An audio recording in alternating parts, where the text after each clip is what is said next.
Olá, bom dia, boa tarde, boa noite. Meu nome é Maria Vitória e hoje eu vou apresentar meu projeto sobre o efeito Lidenfrost. Então, primeiramente, minha apresentação. Essa sou eu. Eu sou estudante do terceiro ano do ensino médio na Escola Internacional de Curitiba e eu vim originalmente de Gaspar, Santa Catarina, e essa é minha orientadora, a Miss Manners, e ela é professora de física e bio na minha escola e ela veio da Iugoslávia. Então, como que eu tive a inspiração para começar esse projeto? Faz muito tempo que eu vi um episódio do Caçadores de Mitos, né, do Mythbusters, sobre esse fenômeno científico, então aqui tem uma fotinha deles. Então, esses cientistas mergulharam a mão deles brevemente em chumbo derretido, sem um único arranhão, e a temperatura desse líquido era 850, mais de 850 graus Celsius. Então, para mim, à primeira vista, esse fenômeno era muito assim, fora da razão, como que isso podia acontecer? Então, foi por isso que eu decidi investigar esse fenômeno. Então, ele foi primeiro visto, né, observado pelo J.G. Lidenfrost, que elaborou um artigo sobre suas observações do comportamento de líquidos, né, diversos, começando com a água, contra superfícies extremamente quentes que superavam o seu ponto de ebulição. Então, como que esse efeito ocorre? Ele ocorre quando um líquido entra justamente em contato com um sólido, que a temperatura excede muito a temperatura de ebulição desse líquido. E por que isso ocorre? Então, basicamente, essa diferença de temperatura faz com que a parte inferior dessa gota do líquido vaporize imediatamente, e quando ele vaporiza, o resto do líquido praticamente levita por causa do vapor, e ele cria essa fina barreira protetiva, então, de vapor na parte inferior. Isso faz com que o líquido dure muito mais tempo nessa superfície, então ele não evapora tão rápido, porque o vapor tem uma baixa condutividade térmica quando comparada à do sólido, e é extremamente impressionante. Então, minha pergunta de pesquisa é como a temperatura da superfície de uma frigideira afeta o tempo de vaporização de uma gota d'água. Aqui são algumas fotos de eu performando esse experimento, e eu vou explicar mais os materiais e os procedimentos mais para frente. Então, as minhas variáveis. A dependente é o tempo de vaporização, que depende da temperatura da frigideira, e ele é medido em segundos.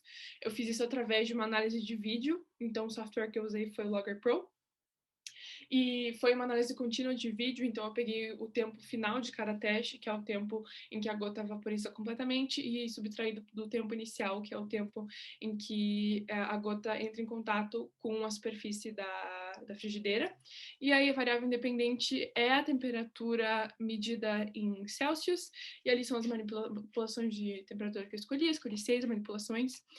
E foi difícil no começo para conseguir essas manipulações, porque não estava achando um aparelho para esquentar, né, um aparelho que me proporcionasse esse calor, que ficasse com temperaturas mais estáveis.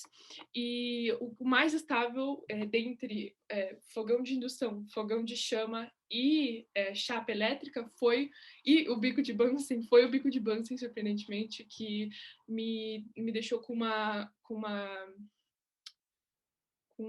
range menor de valores de temperatura, então por isso que eu optei pelo o bico de Bunsen. E aí as variáveis de controle que eu tive que levar em consideração para que o meu experimento fosse mais preciso possível foi a quantidade de água em cada gota, então para que o tempo de vaporização fosse preciso, o tamanho ou o volume das gotas tinham que ser igual, e para isso eu utilizei um conta-gotas de medicamento mais preciso. E aí também eu tive que usar panelas, a frigideira limpa e antiaderente, porque depois de algumas tentativas dava para ver que as gotas que evaporavam deixavam uma marca na panela, na frigideira, e essa marca, se outra gota eventualmente entrasse em contato com essa marca, o tempo de vaporização dela ficaria totalmente randômico. Então, por isso que eu usei uma panela de Teflon nova, sem risco nenhum, e toda vez que começava essas marcas, eu desligava o bico de Bunsen e lavava a panela tudo certinho, e depois voltava a performar o experimento. E aí, a temperatura equivalente da chama dava para perceber que na panela, antes de eu performar essa modificação, a temperatura ficava muito diferente, dependendo de onde estava na panela, porque a chama vinha diretamente no meio. E então eu peguei uma gaze de arame, né, maior do que a panela, para poder distribuir melhor essa temperatura e criar uma coisa mais uniforme.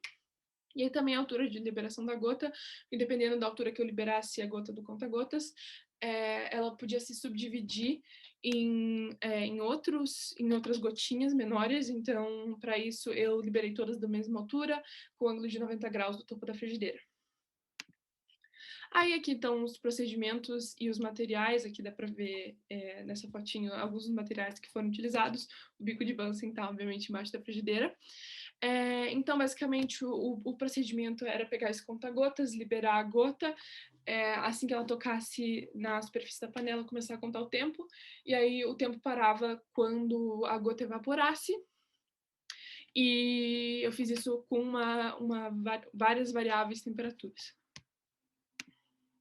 Então, aqui, como vocês podem ver, é a minha coleção de dados. Aqui tem o erro da temperatura e os erros de tempo. E aqui são as variáveis temperaturas e o tempo que foi inicial e final. E aí aqui a análise nós podemos ver que é muito interessante os resultados, porque aqui na menor temperatura o menor tempo foi 9,34, e na maior temperatura, que é 342,5 graus Celsius, a gota demorou 82 segundos e 0,2 milésimos para evaporar, o que foi muito surpreendente para mim. Então, algumas observações mais qualitativas. Em alguns casos, deu para ver que tinha saizinhos na água, porque eu usei água da pia. Então, esses grãozinhos de soda ficavam depois da água evaporar, ficavam pulando na panela. Então, eu acho que seria melhor para investigações futuras usar água destilada, porque ela não tem esses contaminantes, esses minerais que podem, de certa forma, alterar o experimento. Aí, como eu expliquei, depois que eu colocava já a gota na panela, algumas subdividiam em gotinhas menores, mas nas vezes que isso aconteceu, a gotinha menor era muito, muito, muito pequena e era, assim, significativamente menor do que a original. Então, eu imagino que isso não pode ter alterado uma magnitude considerável o experimento. E aí, após uma certa temperatura, especialmente temperaturas mais altas, a gota começava a se mexer freneticamente para frente e para trás. E foi uma observação que eu tive, mas eu não sei como isso poderia alterar. E eu creio que isso é pela energia que era proporcionada pelo sistema. E aí também tem os outliers, que são as gotinhas que entraram em contato com aquela superfície com a marca dentro da panela. Isso alterou consideravelmente o tempo de vaporização, as tendências de vaporização. Então, por isso que eu desconsiderei esses outliers.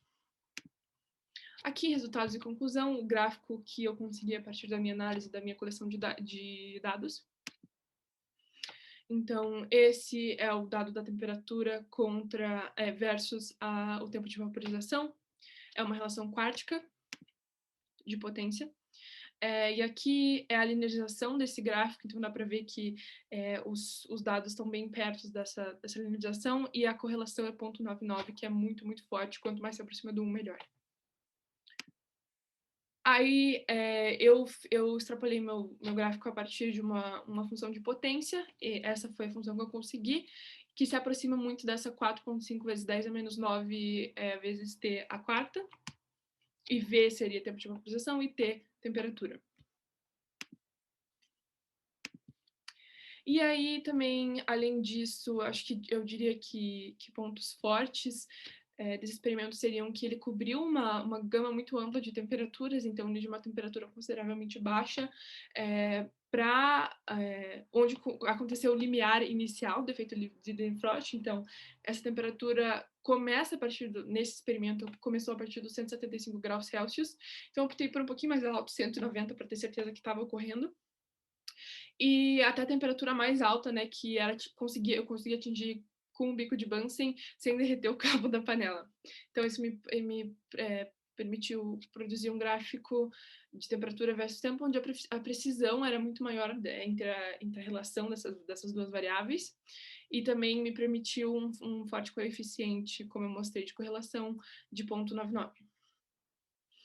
E aí, pontos de desenvolvimento, embora eu tenha tentado ao máximo posicionar a panela plana no suporte de metal, algumas gotas continuavam deslizando, e como eu expliquei, a parede da panela podia estar um pouco mais quente, então isso pode ter deteriorado, de certa forma, as que acabaram se movendo para ter menos tempo de vaporização.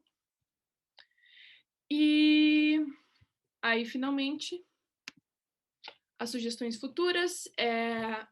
Eu gostaria que o experimento pudesse ser feito com uma panela com tampa transparente, porque isso ia isolar melhor o ambiente do teste, então ele ia acabar ficando, a temperatura do ambiente ia ficar mais quente, né, porque não ia ter esse vazamento de calor e perda de calor para o ambiente tão forte.